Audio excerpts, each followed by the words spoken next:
الحمد للہ رب العالمین والصلاة والسلام علی حبیبہ محمد وآلہ وصحبہ اجمعین۔ اعوذ باللہ من الشیطان الرجیم، بسم اللہ الرحمن الرحیم۔ قل انبئکم بخیر من ذالکم للذین اتقوا عند ربہم جنات تجری من تحتہا الانہار خالدین فیہا وازواج مطہرۃ ورضوان من اللہ واللہ بصیر بالعباد۔ الذين يقولون ربنا إننا آمنا فاغفر لنا ذنوبنا وقنا عذاب النار۔ الصابرين والصادقين والقانتين والمنفقين والمستغفرين بالأسحار۔ شهد الله أنه لا إله إلا هو والملائكة وأولو العلم قائما بالقسط لا إله إلا هو العزيز الحكيم۔ اللہم سبحانک لا علم لنا الا ما علمتنا انک انت العلیم الحکیم۔ مولا یا صلی وسلم دائما ابدا علی حبیبک من زانت بہ الشروق۔ فرمایا بے شک ایک غیر شعوری محبت اللہ کریم نے اپنے ازواج، اولاد، مال، اسباب، دنیا کی چیزوں کی انسانی فطرت میں رکھی ہے، اور یہ ضروری تھی۔ اگر ان چیزوں کی محبت انسان میں نہ ہو تو دنیا کا نظام چل ہی نہیں سکتا۔ اگر ان چیزوں سے محبت نہ ہو تو ان کے لیے محنت کون کرے، وقت کون لگائے گا، ان کی دیکھ بھال کون کرے گا، اپنائیت کا حق کون دے گا؟ تو یہ ساری چیزوں کے لیے ایک فطری اور غیر شعوری محبت ضروری تھی۔ لیکن انسان فطرت کا پابند نہیں ہے، لاشعور کا پابند نہیں ہے، جس طرح حیوانات، نباتات، جمادات۔ اب حیوانوں میں اللہ کریم نے غیر شعوری طور پر جو چیز رکھ دی ہے اس کا وہ اہتمام کرتے ہیں، بھوک لگتی ہے تو پیٹ بھرنے کا ہیلا کرتے ہیں، لیکن ان میں یہ سوچنے کی قوت نہیں ہے کہ جو میں کھانے چلا ہوں اس پہ میرا حق بھی بنتا ہے یا نہیں، یہ اپنا ہے یا پرایا ہے، یہ غلط ہے یا صحیح ہے۔ اسی طرح زندگی پوری حیوانوں کی جو بسر ہوتی ہے، وہ جو فطری ضرورتیں ہیں ان کو، ان کی تکمیل کو مقدم جانتے ہوئے اپنی ضرورتیں پوری کرتے رہتے ہیں۔ ان میں تمیز نہیں ہے، سوچنے کی قوت نہیں ہے، شعوری فیصلے کرنے کی قوت نہیں ہے۔ انسان کو اللہ کریم نے شعور بخشا، اور اتنا اعلیٰ شعور بخشا ہے کہ جب وہ فیصلہ کرتا ہے تو مخلوق کے مقابلے میں خالق کو چنتا ہے۔ یہ شرف صرف انسان کو حاصل ہے کہ وہ اللہ کی ذات کو سوچتا ہے، سمجھتا ہے، جانتا ہے، اس کی ذات کے بارے فکر کرتا ہے، غور کرتا ہے، پھر اس سے پیار کرتا ہے، محبت کرتا ہے، اس کو پانے کے لیے زندگی تک نچھاور کر دیتا ہے۔ یہ شعور صرف انسان کو نصیب ہے۔ اللہ کی بہت اعلیٰ مخلوق ہے، فرشتہ نوری مخلوق ہے، کبھی گناہ کا کوئی تصور نہیں ہے فرشتے کے نام کے ساتھ، لیکن وما منا الا لہ مقام معلوم، ہر فرشتے کا ایک مقام مقرر ہے جہاں رب العالمین نے اسے پیدا کیا ہے۔ ساری زندگی کی اطاعت اسے اس سے ایک قدم آگے ترقی کے راستے پہ نہیں لے جا سکتی، ساری زندگی کی اطاعت اسے وہیں رکھتی ہے۔ اس کی وجہ یہ ہے غیر شعوری طور پر، پیدائشی طور پر، تخلیقی طور پر اسی کام کے لیے بنایا گیا ہے، اور اس کے پاس اس کے علاوہ سوچنے کی فرصت ہی نہیں ہے۔ انسان کو اللہ کریم نے شعور دیا، ہر انسان میں کل مولود یولد علی فطرہ، ہر پیدا ہونے والا فطری خصوصیات لے کر پیدا ہوتا ہے۔ ثم ابواہ یحودانہ او یمجسسانہ او ینصرانہ او کما قال رسول اللہ صلی اللہ علیہ وسلم۔ آپ کا ارشاد عالی ہے کہ پھر اس کے والدین، وہ ماحول، وہ معاشرہ جس میں وہ پلتا بڑھتا ہے، وہ کسی کو یہودی، کسی کو مجوسی، کسی کو نصرانی بنا دیتا ہے، ورنہ فطری طور پر ہر انسان میں وہ شعور موجود ہے، اور اگر اسے وہ استعمال کرتا ہے، تحقیق و جستجو کرتا ہے تو ہدایت پا لیتا ہے، اور کافروں کے گھر پل کر بھی ایمان لا سکتا ہے، اس میں ایمان لانے کی استعداد اور قوت موجود ہے، بلکہ ولایت کے اعلیٰ منازل پا سکتا ہے، صحابی بن سکتا ہے۔ اگر نبی علیہ الصلوۃ والسلام کا زمانہ پایا ہو تو صحابہ کرام سارے انہی لوگوں میں سے آئے جو اللہ کریم کے بارے کچھ نہیں جانتے تھے، اگرچہ اکثر اکبر صحابہ کرام میں اور اولین مومنین میں بہت سے احباب ایسے تھے جنہوں نے زندگی میں شرک نہیں کیا، بتوں کو سجدہ نہیں کیا، لیکن اللہ کی ذات سے تو واقف نہیں تھے۔ معرفت الہی کی لو تو محمد الرسول اللہ صلی اللہ علیہ وسلم نے جگائی۔ تو انسان کے شعور کو راستہ دکھاتا ہے اللہ کا رسول اور اللہ کی کتاب۔ پھر جب وہ اس پہ غور کرتا ہے، فکر کرتا ہے، موازنہ کرتا ہے، تو اللہ کریم نے یہاں یہ بھی فرمایا کہ یہ ساری چیزیں، بے شک دنیا بڑی خوبصورت ہے، بڑی حسین ہے، غیر شعوری پیار ہے ہمیں اس کے ساتھ، فطری محبت ہے، لیکن فرمایا یہ بات یاد رہے، ذالک متاع الحیات الدنیا، یہ ساری زیب و زینت، یہ سارا حسن، یہ ساری خوبیاں، اس کی ساری لذتیں محض دنیا کی چند روزہ زندگی کے لیے ہیں۔ یہ سب کچھ ختم ہو جانے والا ہے، دنیا بھی، اس کی چیزیں بھی اور اس کی لذتیں بھی، یہ سب وقتی اور عارضی ہے، لیکن اللہ کے پاس جو ہے واللہ عندہ حسن المآب، جو اللہ کے پاس ہیں، جو نعمتیں معرفت الہی سے نصیب ہوں گی، جو اطاعت الہی سے نصیب ہوں گی، وہ کبھی ختم نہیں ہوں گی اور کبھی ان میں زوال نہیں آئے گا، وہ کبھی پرانی نہیں ہوں گی۔ دنیا کی ایک چیز کو تو ایک سال استعمال کرو تو پھٹ جاتی ہے، پرانی ہو جاتی ہے، لباس فرسودہ ہو جاتا ہے، جوتے ٹوٹ جاتے ہیں، گاڑیاں پرانی ہو جاتی ہیں، مکان گرنے لگ جاتے ہیں، لیکن جو نعمتیں اللہ نے دار آخرت میں رکھی ہیں، ان میں گزرتا ہوا وقت فرسودگی نہیں لاتا، بلکہ ان میں شیرینی اور لذت بڑھتی جاتی ہے، ان کا حسن ماند نہیں پڑتا، بلکہ وہ ہمیشہ کے لیے ہیں، اور ہر آنے والا لمحہ ان کے حسن میں اضافہ کرتا ہے۔ فرما دیجئے میرے حبیب، ان لوگوں کو خبر کر دیجئے کہ کیا میں تمہیں دنیا و ما فیہا سے بہت بہترین چیز کی خبر نہ دوں؟ تمہیں ایسی نعمتوں کی خبر دوں جو نہ کوئی ڈاکو تم سے چھین سکے گا، نہ کوئی ظالم تم سے چھین سکے گا، نہ کوئی انہیں آگ لگا کر جلا سکے گا، نہ کوئی انہیں برباد کر سکے گا، نہ ان پر فرسودگی طاری ہوگی، نہ وہ پرانی ہو کر بیکار ہوں گی، بلکہ ہمیشہ ان کے حسن میں، ان کی لذت میں اضافہ ہوتا چلے جائے گا۔ وہ نعمتیں کیسی ہیں، کن لوگوں کے لیے ہیں؟ فرمایا للذین اتقوا عند ربہم جنات تجری من تحتہا الانہار خالدین فیہا وازواج مطہرۃ ورضوان من اللہ واللہ بصیر بالعباد۔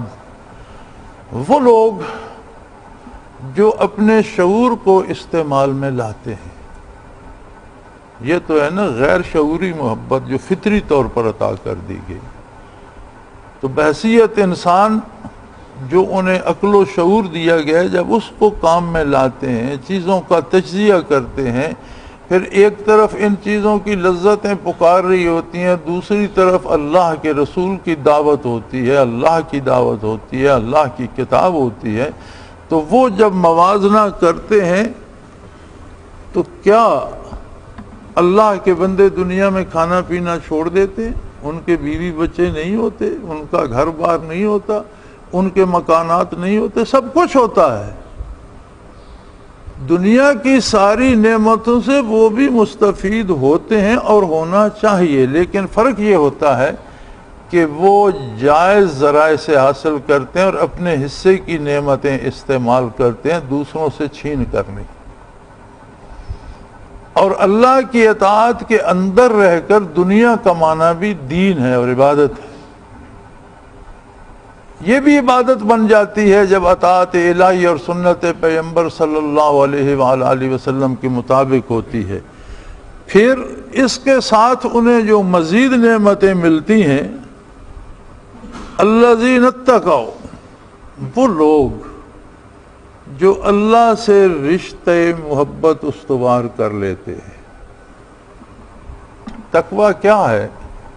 رب العالمین سے ایسا قریبی، ایسا نازک تعلق جو ایک چاہنے والے اور محبوب کا ہوتا ہے، جو ایک عاشق اور معشوق کا ہوتا ہے، جو ایک طالب اور مطلوب کا ہوتا ہے، کہ وہ زندگی بھر فَإِنَّ الْمُحِبَّ لِمَنْ يُحِبُّ مُطِيعُ، عرب شاعر کا مصرع ہے کہ محبت کرنے والا جس سے محبت کرتا ہے اس کا غلام بن جاتا ہے، اس کی مرضی کے خلاف کچھ نہیں کرتا، اس کی اطاعت اپنے لیے ضروری قرار دیتا ہے، اس لیے کہ وہ محبوب کی ناراضگی مول نہیں لینا چاہتا، لہٰذا جیسا محبوب کہتا ہے ویسا کرتا ہے۔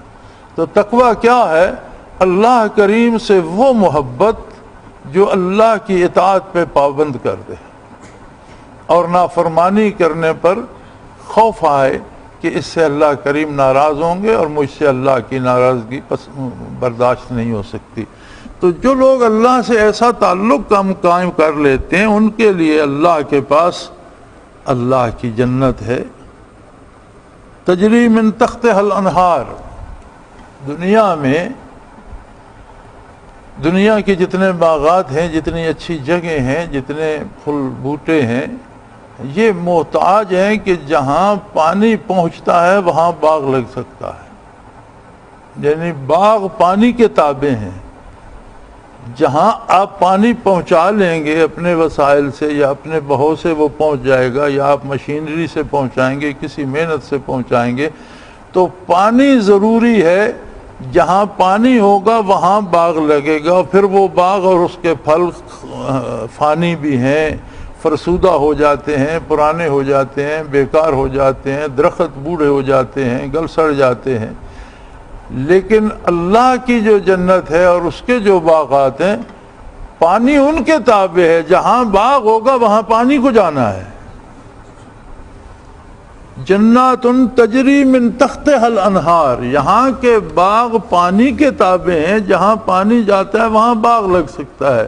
اللہ کی جنت کے جو باغ ہیں، پانی ان کے تابع ہے، جہاں کسی جنتی کی رہائش ہوگی وہاں وہ باغ بن جائے گا اس کے لیے، اور پانی کو وہاں پہنچنا ہوگا، یہ پانی کی ذمہ داری ہے کہ وہاں پہنچے، یعنی پانی باغوں کے تابع ہے، یہاں باغ پانی کے تابع ہیں، وہاں پانی باغوں کے تابع ہے۔ تجری من تحتہا الانہار، ان کے تابع ہو کر نہریں بہتی ہیں، جہاں ضرورت ہوگی وہاں پانی کو پہنچنا ہوگا، یہاں جہاں پانی پہنچتا ہے وہاں باغ لگ سکتا ہے۔ فرمایا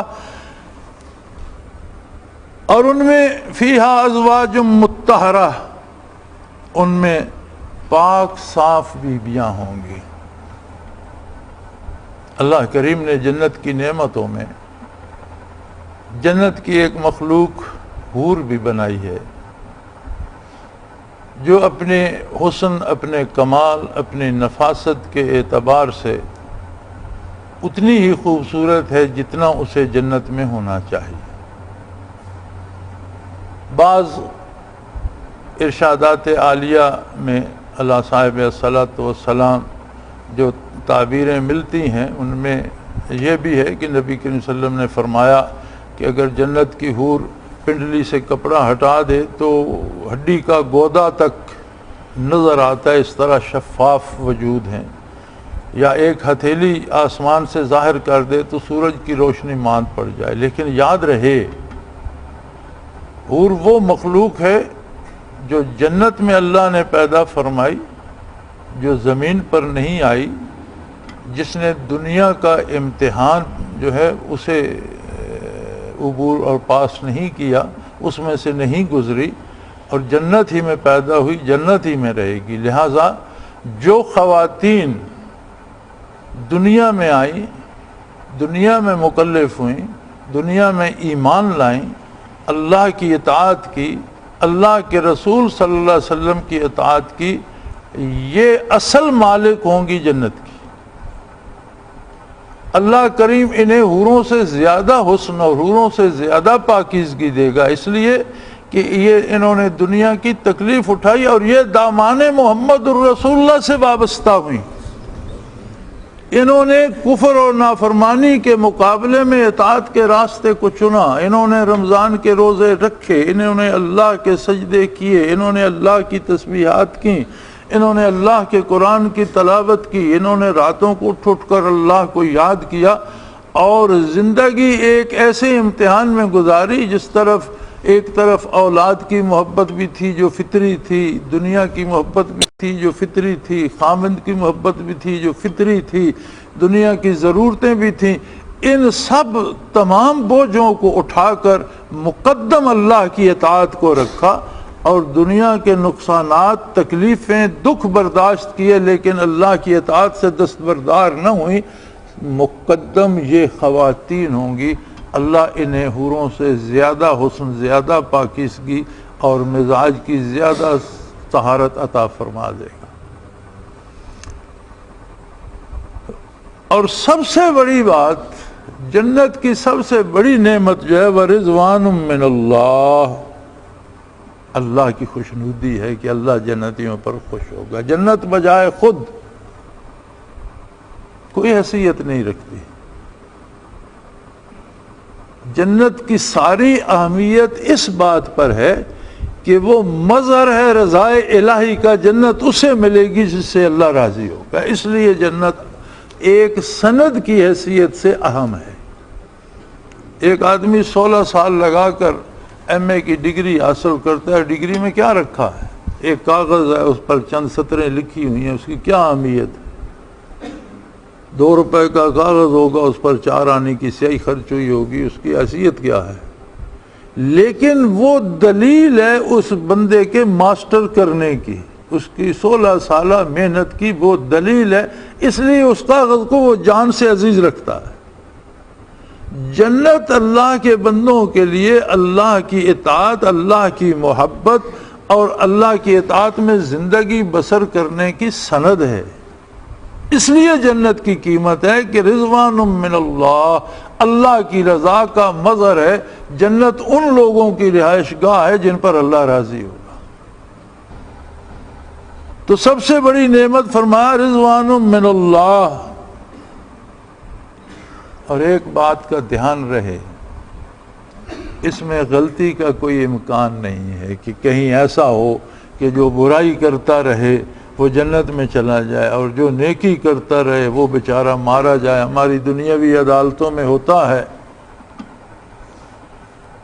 کہ عدالت میں بیٹھنے والا جج بھی بعض اوقات میں نے اتنا مجبور دیکھا ہے کہ وہ جانتا ہوتا ہے کہ واقعہ کیا ہے، لیکن جو گواہیاں اور شہادتیں ہیں وہ اس کے خلاف ہو رہی ہوتی ہیں تو اسے فیصلہ ان کے مطابق دینا پڑتا ہے، اپنی پسند سے فیصلہ نہیں لکھ سکتا۔